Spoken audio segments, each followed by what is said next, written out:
From the Scripps Studios, this is 10 News. San Onofre State Beach remains closed today after a shark attack sent one woman to the hospital. Good evening, I'm Riel Creighton. Other local beaches open tonight. 10 News reporter Laura Acevedo spoke to beachgoers in La Jolla about whether they're worried after that attack. Yeah, Riel, lifeguards kept La Jolla Beach open because they say the attack was too far north. But because of that attack, one family had to change their plans. Normal day for us. A normal day for the Chrisman family who traveled to La Jolla from Carlsbad to surf. Going to score some good waves. We've had good waves over the last 2 weeks. 6 and 7.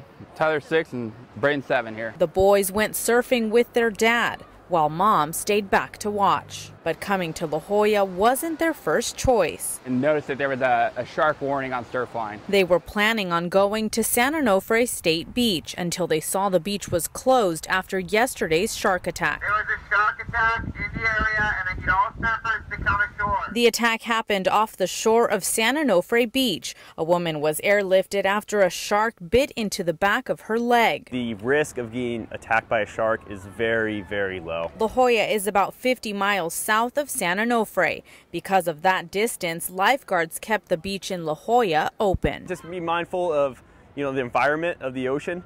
It's nature at its, most raw. The Chrismans knowing the risk that comes with enjoying a day in the water. It's also a risk that we all take getting in the water regularly. Lifeguards say that if you are planning on coming out to the beach, make sure you are aware of your surroundings. And if you want to double check, you can check with them to find out which areas are safer. Reporting in La Jolla, Laura Acevedo, 10 News. Laura, thank you. The University of Florida has been keeping track of shark attacks in the country.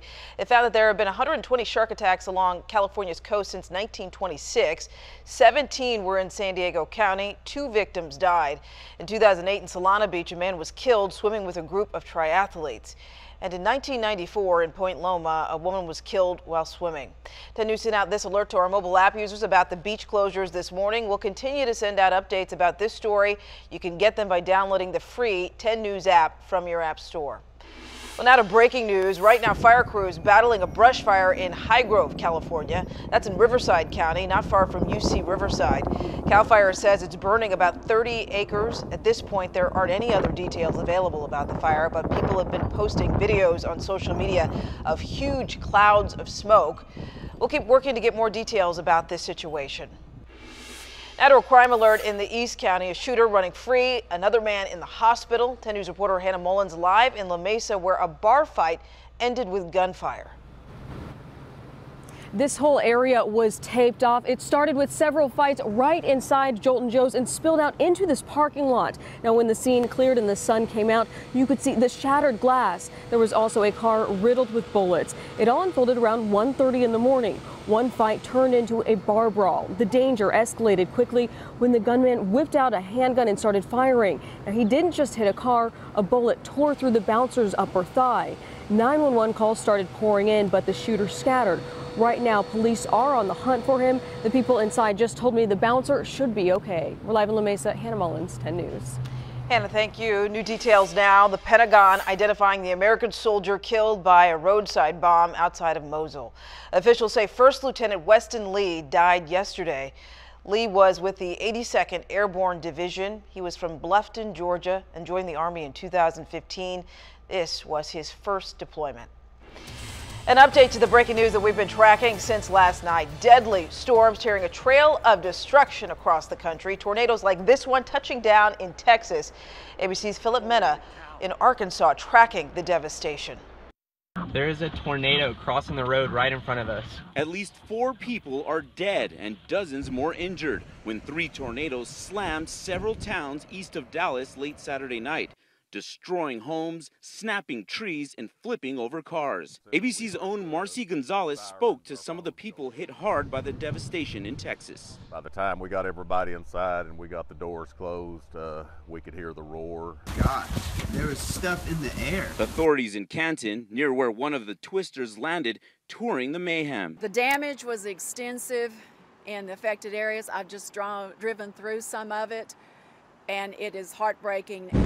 Here you see a tornado gutting this Dodge car dealership, flipping over pickup trucks like toys. Ernestine Cook driving out to see the damage. Her son used to work here. I'm just devastated. what could have happened to all these people that took care of us, and my son could have been in there. Meanwhile, overnight, flooding from heavy rains sweeping across the Midwest, leaving homes and cars completely underwater. In Oklahoma, hail and heavy rain pounding the state, rushing waters trapping customers inside this restaurant. There's people in there. This man barely making it out before his vehicle is submerged. Our biggest problem is people that don't believe that it's a threat, and so they try and cross it, and we end up having to go rescue them. Here in Arkansas, rescue crews searching for 2 missing children. The 18-month-old girl and 4-year-old boy were trapped inside a truck that was swept away. Their mother managed to escape. Philip Mena, ABC News, Madison County, Arkansas.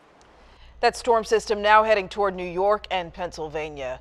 Well, turning to our weather now, a live look outside, the wind dying down, but it's still hot around the county. 10 News Pinpoint weather anchor Jennifer De La Cruz tracking a warm week ahead. We're just not dealing with any of those problems. Not at all. It almost makes you feel guilty for how good our weather has been, especially this weekend. Absolutely beautiful outside. Not a cloud in the sky from our live sky cam in La Jolla right now. Beautiful way to wrap up your weekend. Our temperatures are still feeling pretty warm, but they have died down slightly since yesterday. 76 is your temperature right now in San Diego, 68 in La Jolla, 76 in Carlsbad. Still feeling pretty warm on our inland valleys, 82 in El Cajon and 83 in Poway. Our 24-hour temperature change slightly cooler than yesterday. We're done with those Santa Ana winds, and with the help of the sea breeze, our temperatures have dropped down slightly. For the rest of your evening, this is what it looks like. We'll be at 71 degrees by 6 o'clock tonight on the coast with clear skies, but I am tracking some patchy fog coming up in your 7-day forecast.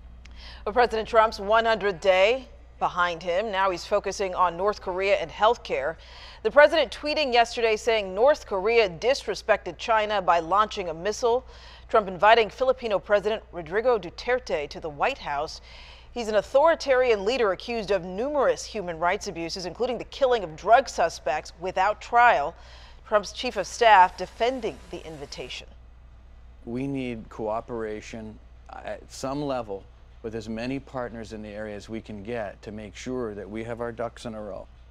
The president still has health care on his mind. He tweeted this morning that a health care plan is on the way with lower deductibles. Senator Chuck Schumer says the president couldn't get support from his own party and tries to blame Democrats.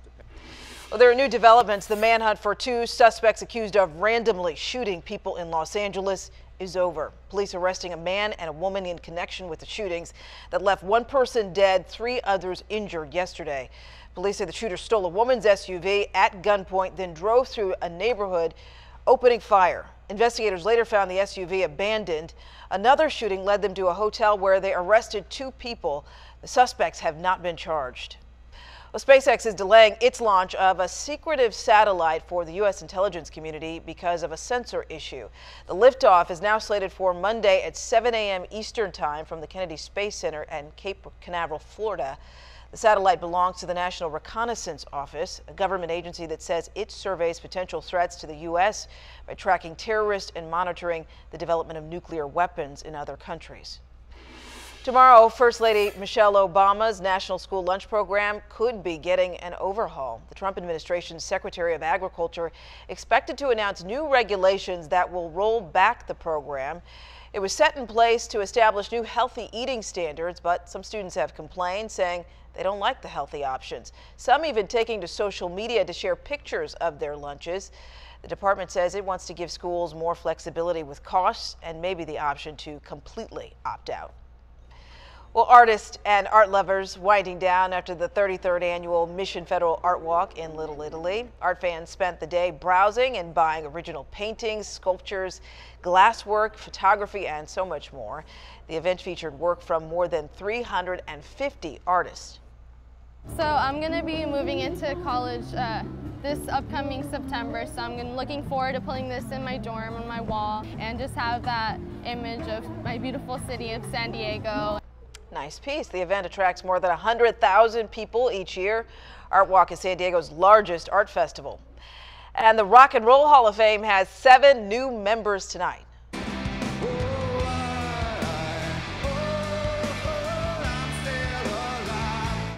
Pearl Jam among the inductees honored at the ceremony in Brooklyn on Friday. It aired on HBO last night. This year's class also includes ELO, Joan Baez, Nile Rodgers, Tupac Shakur, Yes, and Journey.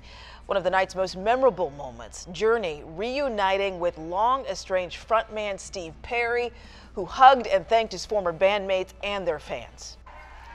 And from my heart, I must tell you, I've been gone a long time, I understand that, but I want you to know you've never not been in my heart. I want you to know that. And I love each and every one of you. Thank you so very much. Just talking, it still sounds like he has an amazing voice. The ceremony also included tributes to Prince and Chuck Berry, who was the first inductee back in 1986. New video, a lucky break for 3 men stranded at sea, how they ended up treading water for 3 hours, and how close they came to never being rescued. Plus, biking through the middle of Chula Vista streets, the new event shutting down one of the busiest roads in the South Bay today. More warm weather and patchy fog moving in overnight. I've got your 7-day forecast coming up next.